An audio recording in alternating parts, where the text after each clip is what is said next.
Hello. Happy New Year, everybody. 2025 it is. Super excited for this year. Long time no see. Last year was crazy. 2024, full of, wow. Turned a lot of L's into lessons. A lot of huge advancements in our lives, our personal lives. Obviously, being new parents for my wife and I was huge. Took over a studio in LA. That's amazing. Called the Melrose Recording Room. And here we are. Welcome to the Sanctuary Studios. This is a long time coming. Been working towards this and praying into it for many years, and it's happening. We're about 2-3 weeks away from finishing the actual initial construction, and floors are going in next. But then from there, go do our thing, treat the room, get the new desk and all the new furniture, dress this whole thing out. But it's amazing, man. I can't believe it's happening. It's a dream come true for sure. I started in my mom's garage. I mean, if you guys are OG TFT fans and followers, man, you guys remember we used to post a lot of content. That was my mom's garage way back in the day. So to be here, located in Windermere, Florida, Orlando, Florida, and to own a property that we're building on and adding value to, it's just incredible. And to think that music has gotten me this far, it's just insane. So, of course, for the longest time, me as a producer was such a focus because it was an amazing way for me to fund a life and create a living for my family. But just a little kind of catch up here. I just want to break the fourth wall. I feel like I've just been kind of locked up. Last year was really trudging forward and opening a bunch of new ventures that nobody really knows about until like now that people that are close to me understand what I got going on. But it's been crazy because there's so much material, so much music that I've worked on that I cannot wait to release for my artist project. And there's so many songs and projects that I have worked on for other artists as a producer that I cannot wait for all those songs to see the light of the day. But outside of that, I actually started a whole nother business. I never would have ever thought there was any other thing that would ever compete with music other than obviously God himself in my life, in my family, of course. But a lot of people don't really realize where the music industry is right now. I think every industry has kind of gotten squeezed and how tight everything is. And let me just set the stage here. I will do music for the rest of my life. I will both produce and release music for the rest of my life. I'm actually half the reason I'm coming here is to tell you that I'm about to go nuts this year. I just needed to put it on film and give it to you, break this fourth wall and give you a crazy update. But I got into a whole new endeavor. I started a real estate investing firm. Kind of started from me just hustling and grinding and just doing a few wholesale deals. Like I'm doing the specific niche of the investing side of real estate that I'm doing is just wholesaling. So I'm finding deals, creating a win-win scenario for the seller and us, and then going ahead and selling that to a retail buyer or to a investor. And it's crazy because, a lot of wholesalers are very, schemy and do bad business, but we're kind of returning the value and the kind of the ethics and, the morality to what wholesaling is. And I don't know, I feel like God has led us into that like in a major way, and for us to kind of do what we did in my first year of doing that is just insane. Now it's scaling into a company that is way beyond me. I'm super excited for what's happening this year with that, because that's actually what funds everything that's about to go down. I don't think people realize, like I've been watching more and more interviews of like the top songwriters, producers, and all that, and it's like people aren't making their bags in music. Like I always knew that, you can't make a bag in music, then you gotta go kind of multiply it elsewhere. You can make a killing off of owning your masters as an independent artist and then getting millions of streams. I mean, talking millions a week type thing. Yeah, you can create a pretty crazy income stream from that. But other than that, man, it's crazy. I mean, I witnessed it being in LA. It's so active out there. I'm out there like pretty much every other month. A little slower now because we're expecting our second baby, by the way. Our boy's gonna be here February 10th. And man, you know, some of these artists that I'm, you know, they're killing it, you know, as far from what I'm seeing, millions of monthly listeners, millions of streams, like really got all kinds of potential and upside, and they gotta cover their bases with bartending gigs and, you know, whatever it is, day gigs, day jobs, coffee shops. Like they gotta get by however they can, even though they're doing all these numbers, these metrics that on the outside for me even are super like, gosh, I can't wait to get to that point. It's unfortunate that like those metrics do not mean money and resources and a means to an end for artists nowadays. It's really frustrating. So I really do feel like it's just insane that I got so obsessed with real estate, because that's the last thing that I ever thought I would be getting into. I've lived, breathed music my whole entire life, but it's insane that I was brought into this. It's definitely God doing what he does, because I mean, the upside with this is just insane. So it's another reason why we can build this. I can take over a studio in LA and try to build out a infrastructure for a studio business out there to eventually rent out. You know, we're already renting out to close friends and family, but the renovations aren't even done on that yet.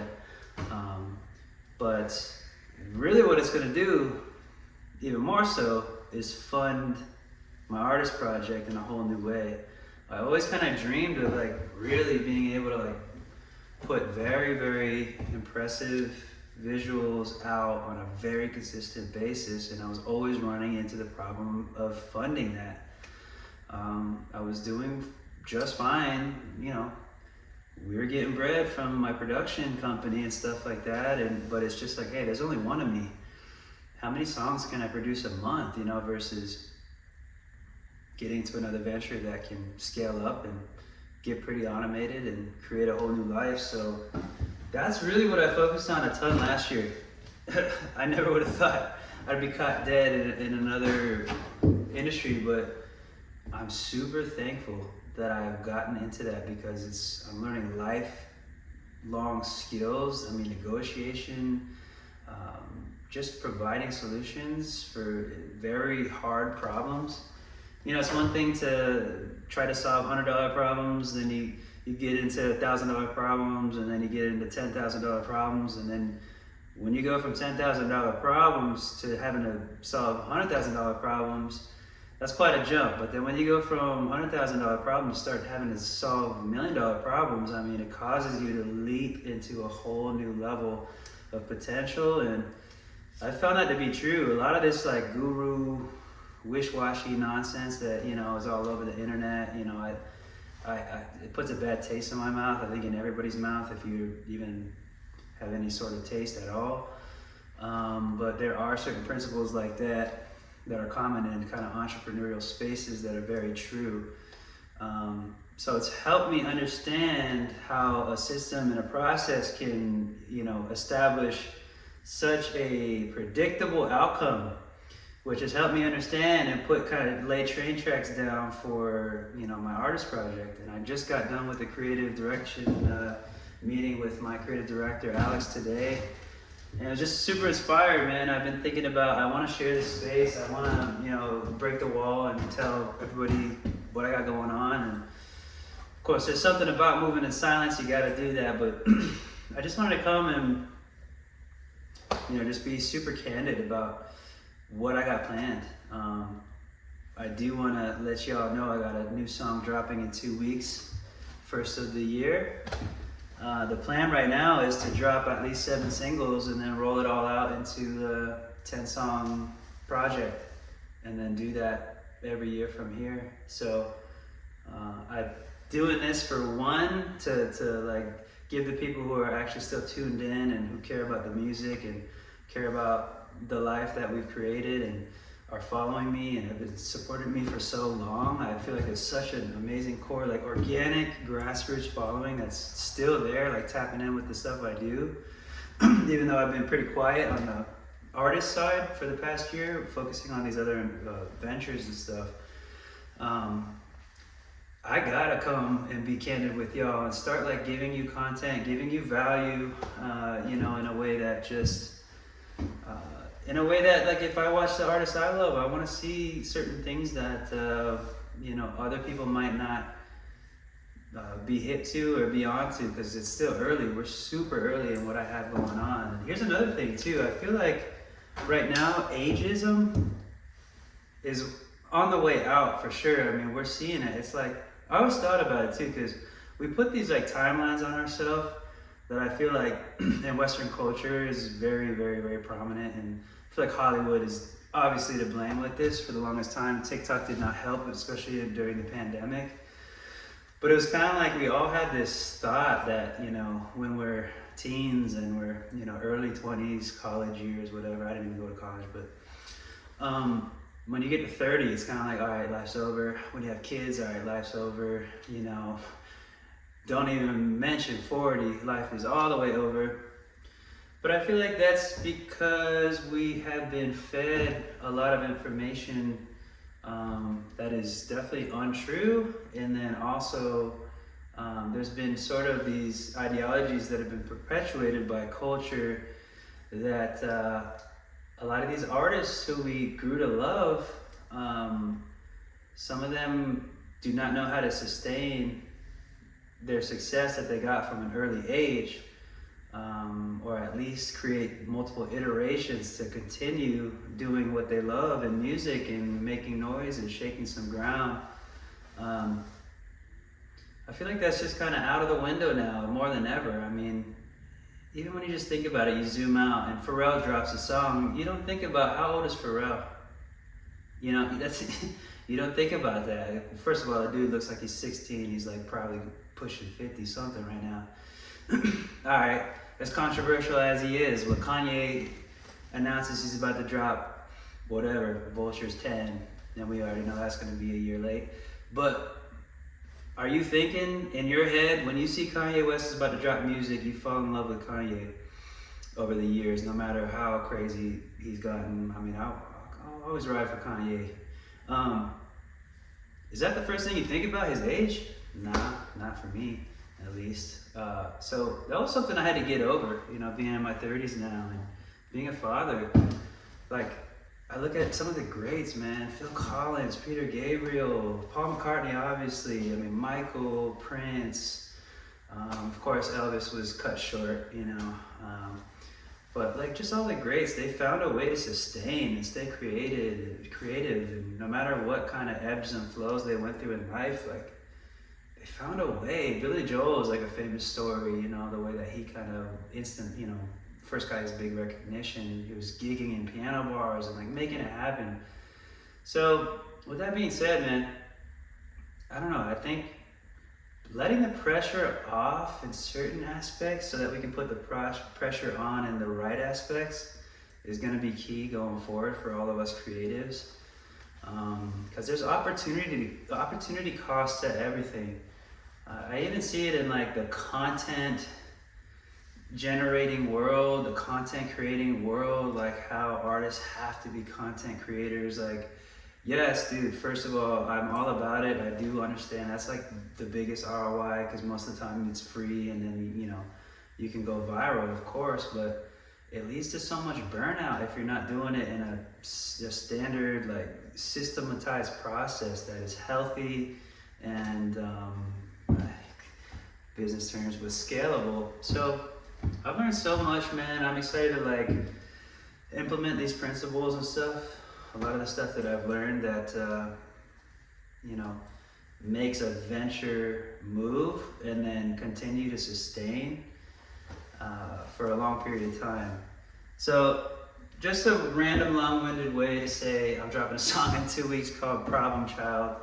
There's a video, got some dope photos we did on film.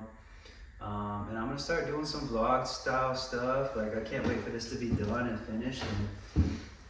And it's just crazy.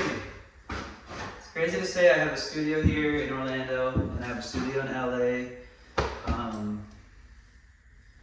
Only God, man. I mean, mean, if you knew me, you know my story, and you've caught up with me, you understand like where I've come from drugs and alcohol and complete atheism and foaming at the mouth and at the very mention of God, and then getting into the occult, deep into the occult. I was very into the kind of ancient mystic stuff. I call it old age, but you know, a lot of people nowadays will say it's called new age, but it's really just old age. Things masked in a new light. I was very involved in those communities and those practices and stuff like that. And to go from all of that, suicide, psychosis, people don't even know this. I can't wait to share my story like more. But I was diagnosed with bipolar 2 in 2012 and schizophrenia because I had a manic episode back then. To go from that into the cocaine and alcohol addiction I went through to getting sober 2017, meeting my wife the way I met her, which is a crazy story, all the way to where we're at right now, man. Only God can do that. The fact that I studied ancient biblical Hebrew, like, you couldn't tell me, I wouldn't be caught dead doing nothing like that, man. So, something I've learned, this is super corny, mad cheesy, but don't count your chickens before they hatch. You don't want to take things off the table that actually lead to beautiful things, you know? So, with that, for me, when you're in the pursuit of truth, it's about staying open-minded ultimately, but then also narrowing in, having the tunnel vision on what is correct. And you know, there's a really sweet quote I saw yesterday. It was something like this. I'm gonna botch it, but if you want to upset a strong man, tell him a lie. But if you want to upset a weak man, tell him the truth. I think we got to look at that and take inventory, man, woman, whatever, that goes for all humankind, right? That hit me pretty hard, man, because I see evidences of both from before and even now, you know. I think we always have to continue to narrow our pursuit of truth, but be open-minded enough and so removed from ourselves that we can just have conversations. That's half the battle, man. Like, I was so close-minded back then. But now I know just from wisdom and experience, like what I've gone through, like, and then let's not even mention manuscript evidence, archaeological evidence, textual criticism, all that stuff, the hours and years, you know, on a scholarly journey. But anyways, man, I just wanted to break the fourth wall and just come out and say hello. Happy New Year. I hope all the best for this year. There's going to be a lot of stuff coming at you in the news, and we're already seeing it left and right, but ultimately, what do you have control over? How can you spread that love and the positivity to your immediate community? How can you bring increase, abundance, and resources to your community that you have? All of it's within you, really. Focus on that, man. Like, they want you focused on the things you can't control, right? So, anyways, man, I got a new song called Problem Child, once again. That's coming out on the 22nd of this month, so tune into that. You'll see it. Like, subscribe, follow. Welcome to many more. Goodbye from the Sanctuary Studios, Orlando, Florida.